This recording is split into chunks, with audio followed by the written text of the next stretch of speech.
Hello viewers, welcome to the channel. आज की इस वीडियो में हम करने वाले हैं क्लास 7 का ज्योग्राफी का चैप्टर 4 एयर के एमसीक्यूज। व्यूवर्स, इस चैनल पर अलग अलग क्लासेस की चैप्टर वाइज वीडियोस बनाई गई हैं और सभी वीडियोस को अलग अलग classes wise different different playlist में ग्रुप किया गया है और सभी प्लेलिस्ट के लिंक आपको डिस्क्रिप्शन बॉक्स में मिल जाएंगे। तो वहाँ से जाकर आप डिफरेंट डिफरेंट क्लासेस के डिफरेंट डिफरेंट चैप्टर्स के वीडियोस देख सकते हैं। वीडियो शुरू करने से पहले मैं आपसे रिक्वेस्ट करना चाहूँगी कि अगर आपने ये चैनल अभी तक सब्सक्राइब नहीं किया है तो जल्दी से इस चैनल को सब्सक्राइब कर लीजिए, क्योंकि इस चैनल पर बताए जाने वाले सभी क्वेश्चन आंसर्स बहुत ही इम्पॉर्टेंट होते हैं और आपको एग्जाम्स में बहुत ही हेल्पफुल रहेंगे। तो अगर चैनल सब्सक्राइब नहीं किया है तो जल्दी से चैनल को सब्सक्राइब कर लीजिए और बेल आइकॉन को प्रेस कर दीजिए ताकि आपको नई नई वीडियोस की नोटिफिकेशन साथ साथ मिलते रहें।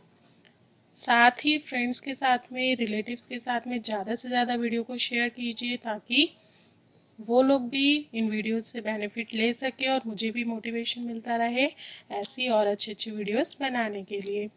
तो चलिए शुरू करते हैं हमारी आज की वीडियो। हमारा पहला क्वेश्चन है, the gas which is known as greenhouse gas. Options are oxygen, carbon dioxide और हाइड्रोजन। ग्रीन हाउस गैस किसे कहते हैं? Answer is carbon dioxide. Carbon dioxide को ग्रीन हाउस गैस कहते हैं। क्यों? क्योंकि ये गैस जो है एटमॉस्फेयर में प्रेजेंट है और यही गैस रिस्पॉन्सिबल है हीट को ट्रैप करने के लिए।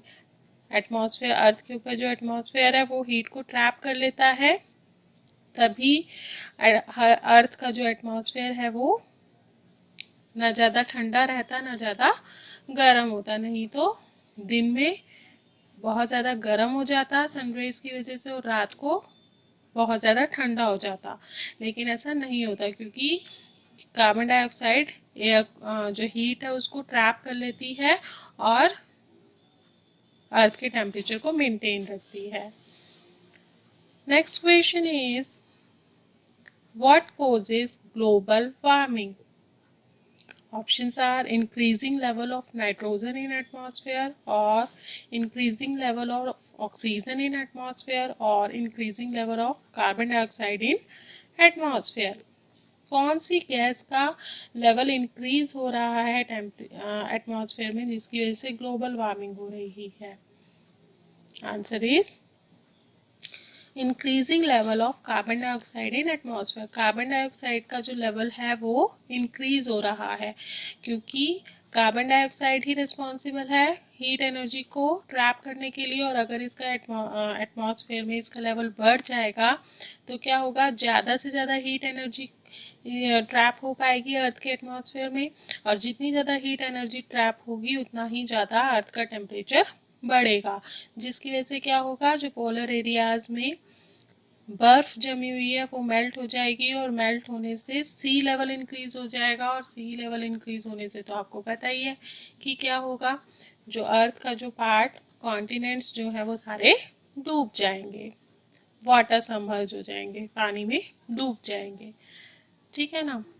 तो ग्लोबल वार्मिंग के लिए जो रिस्पॉन्सिबल गैस है वो है कार्बन डाइऑक्साइड का बढ़ जाना एटमॉस्फेयर में। Next question is, most plentiful gas in the air is, options are ozone, oxygen और नाइट्रोजन। सबसे ज़्यादा गैस, कौन सी गैस प्रेजेंट है एटमॉस्फेयर में? बुक के अंदर एक पाई चार्ट दिखाया गया है, उसके अंदर डिफरेंट डिफरेंट गैसेस का लेवल बताया है। तो इन तीनों में से सबसे ज़्यादा कौन सी गैस अवेलेबल है एटमॉस्फेयर में? Answer is nitrogen. Nitrogen gas सबसे ज़्यादा एटमॉस्फेयर में प्रेजेंट है। सेकेंड नंबर पर कौन सी गैस है? Oxygen. Next question is, all the weather phenomena occur in which of these layers? Options are troposphere, stratosphere or mesosphere. Answer is troposphere. जितने भी weather phenomena होते हैं, जैसे कि बारिश होना, हॉट वेदर, कोल्ड वेदर, तो ये सारे वेदर से रिलेटेड जितने भी फेनोमेना है कौन सी लेयर में होते हैं? ट्रोपोस्फेयर में। Next question is which of these layers helps in radio transmission? Options are exosphere, mesosphere और thermosphere. कौन सी लेयर में रेडियो ट्रांसमिशन होते हैं? Answer is thermosphere. Thermosphere help करती है रेडियो ट्रांसमिशन के लिए। Next question is are to are और day to day condition of atmosphere is, options are weather, climate और ह्यूमिडिटी। समय समय पे जो टेम्परेचर चेंज होता है, वो एटमॉस्फेयर की कंडीशन चेंज होती रहती है, उसको क्या बोलते हैं? वेदर या क्लाइमेट या ह्यूमिडिटी। Answer is whether. समय समय पे जल्दी जल्दी जो चेंज होती है कंडीशन, उसको बोलते हैं वेदर, और जो लंबे समय के बाद चेंज होता है उसे बोलते हैं climate. Clear? Next question is the degree of hotness or coldness of the air is known as, options are climate, temperature और moisture. hotness या coldness, हवा गर्म हवा है या ठंडी हवा है, उसकी डिग्री कितनी गर्म और कितनी ठंडी है उसको क्या बोलते हैं? Answer is temperature. यही तो बोलते हैं ना, आज टेम्परेचर कम है। हवा ठंडी होती है तो टेम्परेचर कम हो जाता है, हवा गर्म होती है टेम्परेचर बढ़ जाता है। द हॉटनेस और coldness of air is known as temperature. Next question is the incoming solar energy intercepted by the earth is called, options are insolation, isolation और interpretation. Answer is insolation. Insulation, solar energy को earth के ऊपर trap करने को क्या बोलते हैं? Insolation. Next question is the amount of insulation, options are decreases from equator towards poles और increases from equator towards poles और decreases from poles towards equator. क्या होता है? इंसुलेशन का जो अमाउंट होता है वो कम होता है टुवर्ड इक्वेटर से पोल की तरफ जाते हुए, या बढ़ जाता है पोल्स से इक्वेटर की तरफ आते हुए, या कम हो जाता है पोल्स से इक्वेटर की तरफ आते हुए? क्या होता है?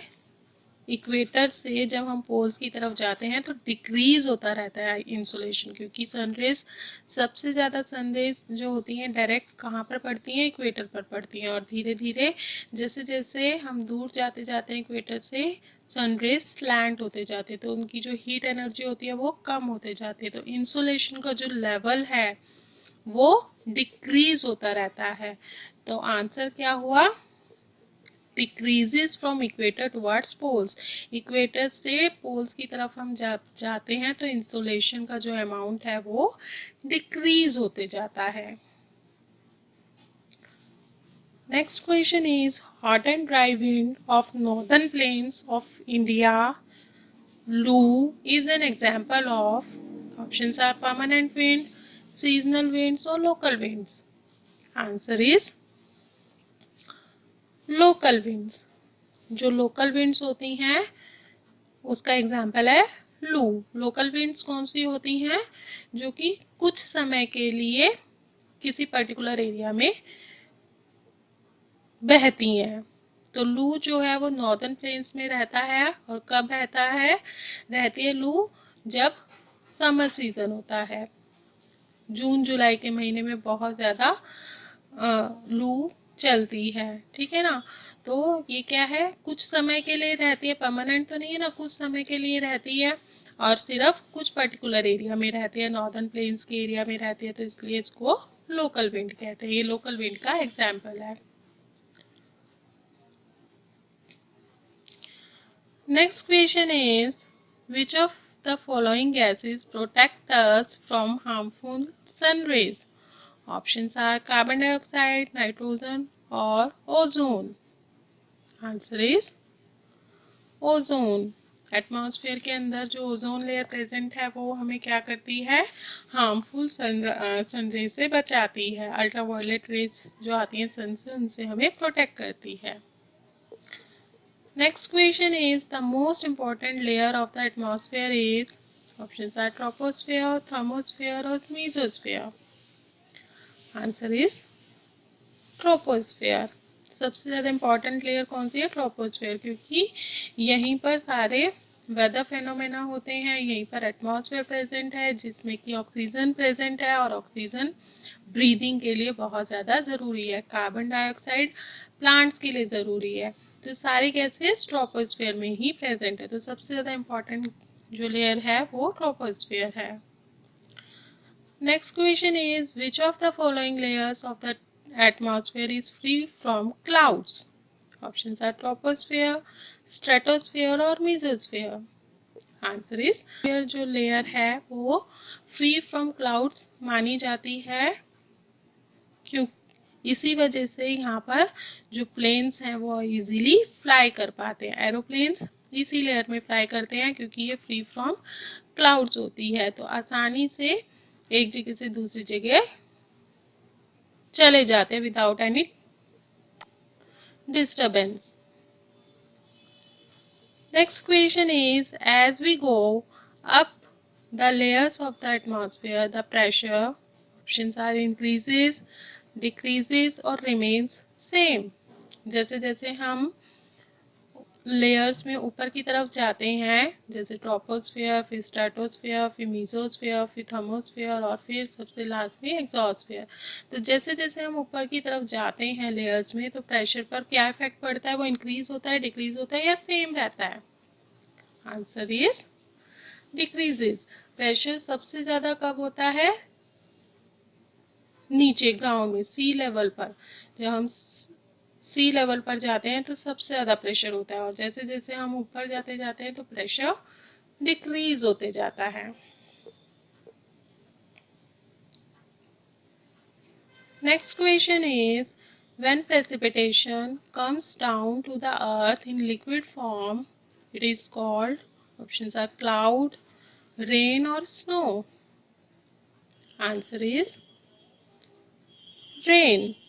प्रेसिपिटेशन लिक्विड फॉर्म में जब अर्थ पर आता है उसे हम क्या बोलते हैं, रेन, बारिश।